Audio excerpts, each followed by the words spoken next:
वाहिगुरू जी का खालसा वाहिगुरू जी की फतेह। आज करती हूँ सारी चढ़ती क्लाची हो गए। So welcome back to my channel. I hope you all are well. So आज की मेरी वीडियो होने वाली है कि मैं कौन सा कोर्स कर रही हूँ, साथ के साथ मैंने दिल्ली यूनिवर्सिटी क्यों चूज़ करी है। और ये वीडियो थोड़ी इन्फॉर्मेटिव उन स्टूडेंट्स के लिए होने वाली है जो मे बी इन फ्यूचर मेरे वाला ही कोर्स करेंगे। So let's start this video without wasting our further time.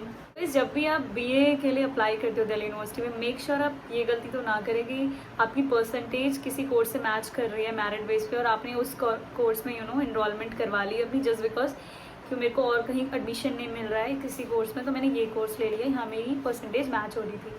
तो जब भी कोई स्टूडेंट ये करता है, पहले तो 3 साल उसके वेस्ट हो जाएंगे क्योंकि वो विलिंगनेस से स्टडी नहीं करेगा, बस वो जस्ट डिग्री के लिए कर रहा है और उसके मार्क्स भी इतने अच्छे नहीं आएंगे, तो डिग्री की कोई वैल्यू नहीं होगी। इवन तो अगर आप दिल्ली यूनिवर्सिटी से पढ़ रहे हो तब भी, बिकॉज आपकी परसेंटेज मायने रखते हैं कि वो फर्स्ट डिवीज़न से हैं या सेकेंड डिवीज़न से है। सो मेक श्योर इसमें आप क्लियर रहें।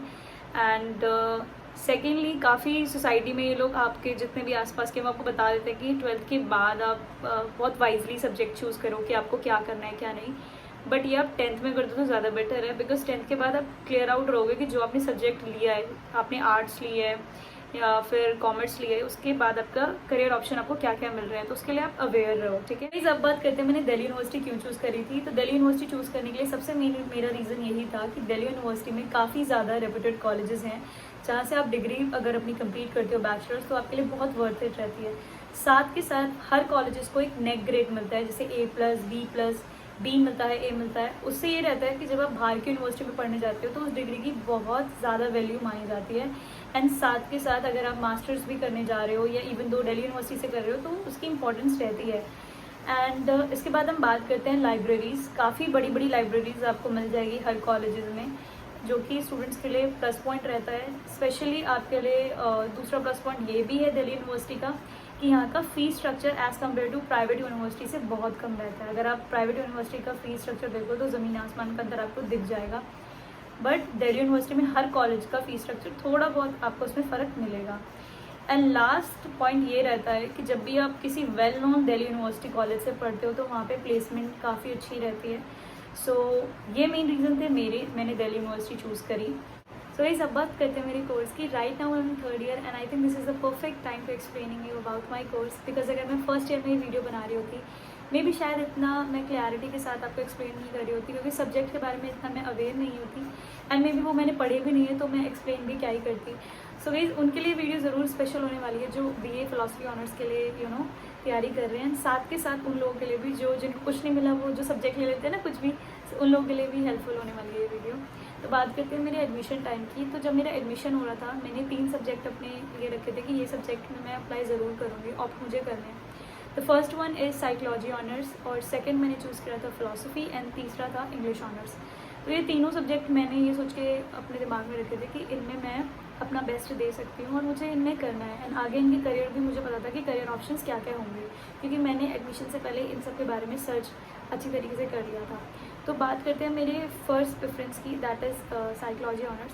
तो मुझे काउंसलिंग में बहुत ज़्यादा इंटरेस्ट है, तो इसलिए मैंने सोचा था कि मैं इसमें करूँगी, बट ड्यू टू परसेंटेज मुझे साइकोलॉजी के लिए इतना, मैं चाहती नहीं थी कि मैं रुकूँ, बिकॉज मेरे टाइम पे एडमिशन के टाइम पर ये था कि आपकी परसेंटेज अगर मैच हो रही है तो उस टाइम पे अगर आपने एडमिशन नहीं करा तो आपको बाद में नहीं मिल सकता। तो मेरा उस टाइम पर जो परसेंटेज है वो फ़िलोसफी से मैच कर गया था, साइकोलॉजी के लिए अभी नहीं मैच कर रहा था, मतलब मेरी मेरिट उससे मैच नहीं कर रही थी। तो मैं नहीं चाहती थी कि बाद में वो मतलब कुछ थोड़ा परसेंटेज गिरे एंड मैं ना यहाँ के रहूँ ना वहाँ की रहूँ, मेरा कंडीशन ये हो जाए। सो मैंने साइकोलॉजी को छोड़ के मैंने फिर फ़िलोसफी ऑनर्स में अप्लाई कर दिया था। एंड मेरे पास जो, अगर मैं अपने सब्जेक्ट्स के बारे में बात करूँ तो मेरे पास जर्नल इलेक्टिव जो हम कहते हैं वो कोर्स मेरे पास इंग्लिश था। तो इवन दो मैं आगे भी MA में इंग्लिश ऑनर्स कर सकती हूँ अगर मैं करना चाहूँ तो इंग्लिश तो है कि वो तो पढ़नी ही है, बिकॉज़ मेरा जो पूरा कोर्स है वो इंग्लिश मीडियम में ही है, तो हिंदी का तो कोई रोल ही नहीं है मेरे सब्जेक्ट में। सब्जेक्ट सेलेक्ट करने से पहले मैंने सारी चीज़ें पढ़ ली थी, करियर ऑप्शन से लेकर क्या क्या सिलेबस में आने वाला है, सब्जेक्ट्स क्या क्या होंगे। तो काफ़ी कोरिलेट मुझे लगा ये साइकोलॉजी से, तो काफ़ी चीज़ें इसमें कोरिलेट हैं एंड मैंने ये सब्जेक्ट चूज़ कर लिया। तो गाइस, अब बात करते हैं कि फ़िलोसफी ऑनर्स आपके करियर ग्रोथ में क्या हेल्प करेगा एंड साथ के साथ आपके पर्सनल लेवल पे भी आपको क्या ग्रोथ देगा। तो फ़िलासफ़ी ऑनर्स वैसे तो जब भी मैं किसी के सामने ये बोलती हूँ ना कि मैं फ़िलासफ़ी ऑनर्स कर रही हूँ, या जब भी मेरे से कोई पूछता है तो मैं उसको बताती हूँ मैं फ़िलासफ़ी ऑनर्स कर रही हूँ, उनका रिएक्शन ये रहता है कि अच्छा शायरी करते हो आप, मतलब बहुत डीप थिंकिंग, मतलब आई डोंट नो वो ऐसे क्यों सोचते हैं, मे बी वो इतना अवेयर नहीं है। एंड लिटरली इंडिया में लोग इस सब्जेक्ट के बारे में ज़्यादा अवेयर भी नहीं है। तो वैसे अब बात करते हैं कि पर्सनल लेवल पे जो फ़िलासफ़ी आपको कैसे डेवलप करता है। सो जो फ़िलासफ़ी ऑनर्स में सब्जेक्ट्स हैं बेसिकली, जैसे आप इंडियन फ़िलासफ़ी देखो, ग्रीक फ़िलासफ़ी देखो, साथ के साथ आप फ़िलासफ़र्स की डिबेट्स देखोगे कि वो आर्ग्यू कैसे कर रहे हैं चीज़ों के ऊपर लेके। तो आई थिंक आपका जो सोचने का नज़रिया है ना वो चेंज हो जाएगा। जो आसपास आप देखोगे कि सोसाइटी में भी जो नॉर्म्स हैं वो क्यों बन रखे हैं, क्या नहीं है, वो सब आपको इसमें क्लियर हो जाता है। एंड क्रिटिकल थिंकिंग जो एक मेन चीज़ है, तो आप जब भी किसी प्रॉब्लम में हो गई इन योर लाइफ, वो आपके लिए एक तरह से आप सोल्यूशन खुद के लिए खुद से देख सकते हो। फिलॉसफी ऑनर्स के कुछ सब्जेक्ट हैं जो आपके कॉम्पिटिटिव एग्जाम में बहुत हेल्पफुल करते हैं, जैसे कि आपकी लॉजिक हो गई, रीजनिंग हो गई। तो ये सारी चीज़ें ना कॉम्पिटिटिव एग्जाम के लिए बहुत इंपॉर्टेंट रहता है। आपका वेन डायग्राम होता है, तो ये सब चीज़ें आपको क्लियर आउट हो जाएंगी। जो भी आप पढ़ोगे फिलॉसफी ऑनर्स में, वो ऐसे नहीं है कि आपने सब्जेक्ट्स ले लिए और नॉर्मली हो गए।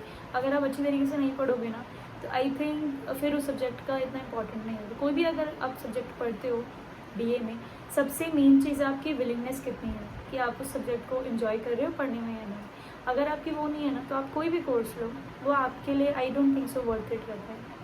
तो मेक श्योर कि आप भी जब भी आप कोई सब्जेक्ट चूज़ करें, आप थोड़ा वाइजली उस चीज़ के लिए डिसीजन लें कि मुझे ये चीज़ चूज़ करनी है, ये चीज़, क्योंकि इससे रिलेटेड फिर मैं ये काम कर सकती हूँ।